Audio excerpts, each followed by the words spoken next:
भाजपचे आमदार गोपीचंद पडळकर यांनी राष्ट्रवादी काँग्रेसचे प्रदेशाध्यक्ष व माजी मंत्री जयंत पाटील तसेच लोकनेते स्वर्गीय राजारामबापू पाटील यांच्याबाबत केलेल्या वादग्रस्त वक्तव्यामुळे जिल्ह्यात संतापाची लाट उसळली आहे। या पार्श्वभूमीवर सोमवारी सांगली शहरात सर्वपक्षीय निषेध मोर्चाचे आयोजन करण्यात आले आहे, अशी माहिती राष्ट्रवादी काँग्रेस पक्ष शरदचंद्र पवार गटाचे जिल्हाध्यक्ष देवराज पाटील व शहर जिल्हाध्यक्ष संजय बजाज यांनी रविवारी पत्रकार परिषदेत दिली आहे।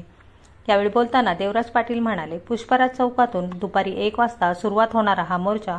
पंचमुखी मारुती मंदिर, छत्रपती शिवाजी महाराज पुतळा, मारुती चौक, बालाजी चौक, महानगरपालिका मार्गे जात स्टेशन चौकात संपन्न होईल। शेवटी निषेध सभेचे आयोजन करण्यात आले आहे, अशी माहिती त्यांनी दिली। यावेळी मोर्चामध्ये राष्ट्रवादी काँग्रेसचे प्रदेशाध्यक्ष शशिकांत शिंदे यांच्यासह प्रमुख उपस्थितीसह खासदार विशाल पाटील, माजी मंत्री डॉक्टर विश्वजित कदम, आमदार अरुण लंके, आमदार रोहित पाटील, जिल्हा बँकेचे चेअरमन मानसिंग नाईक आदीसह जिल्ह्यातील आजी माजी खासदार आणि आमदार सहभागी होणार आहेत। महाविकास आघाडीतील सर्व पक्षांसह विविध पुरोगामी संघटनांनी या मोर्चाला पाठिंबा दिला आहे।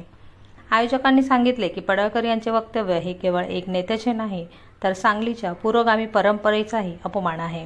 सरकारने या वर्तनाविरोधात भूमिका घेतली नाही तर जनता तीव्र निषेध करून उत्तर देईल, असा इशारा यावेळी देण्यात आला। यावेळी संजय बजाज, प्रदेश निरीक्षक शेखर माने तसेच संरक्षण बाळासाहेब पाटील, माजी नगरसेवक हरिदास पाटील, सांगली शहर जिल्हाध्यक्ष सागर घोडके, सांगली विधानसभा क्षेत्र अध्यक्ष सचिन जगदाळे आदी उपस्थित होते।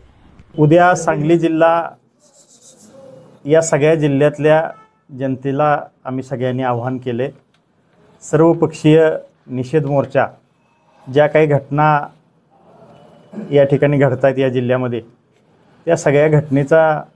निषेध करण्यासाठी एक सर्वपक्षीय मोर्चा या ठिकाणी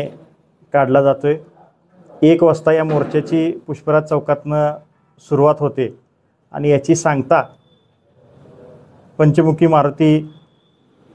मंदिर, त्याचबरोबर छत्रपती शिवाजी महाराजांचा पुतळा, त्याचबरोबर मारुती चौक,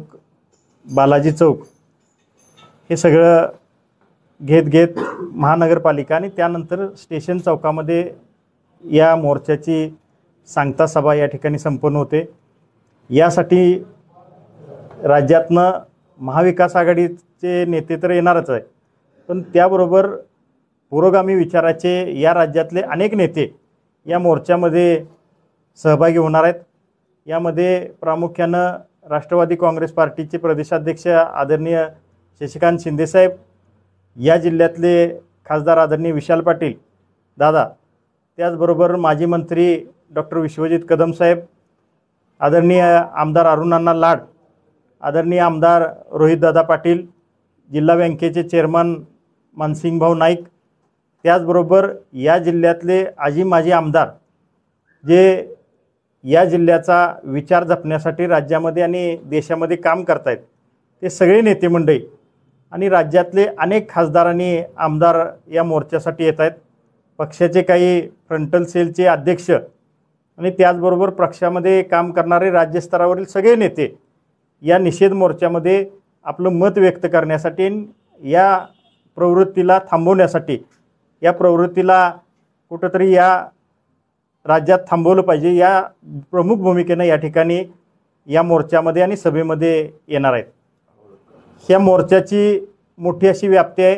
कोणतंही आमचं नियोजन नाही, आम्ही फक्त आव्हान केलं आहे। त्यामुळं या जिल्ह्यात एक मोठा मोर्चा, ज्या घटना या ठिकाणी गेल्या 8-10 दिवसामध्ये घडलेल्या आहेत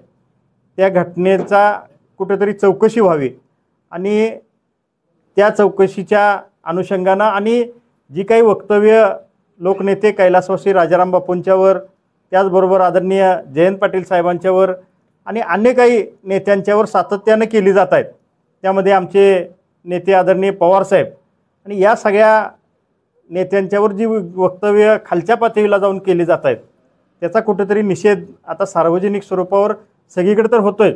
पण एकत्रितरित्या या सांगली जिल्ह्यामध्ये ज्या सांगली जिल्ह्यानं पुरोगामी विचार जपलाय, एक चांगला विचार स्वर्गीय वसंतदादांच्या माध्यमातून या राज्याला दिला, अनेक नेते मंडळींच्या, लोकशाहीर अण्णाभाऊ साठे असतील, क्रांतिसिंह नाना पाटील असतील, कर्मवीर भाऊराव पाटील असतील, असे अनेक नेते मंडळी किंवा अनेक मार्गदर्शक मंडळी या जिल्ह्यामध्ये होऊन गेली, त्यांचा विचार या जिल्ह्यामध्ये जातीपातीचं राजकारण सोडून जपण्याच्या दृष्टीनं आम्ही सगळेजण प्रयत्न करतोय. तोच विचार या मोर्चाच्या माध्यमातून आम्ही देण्याचा या ठिकाणी प्रयत्न करतोय.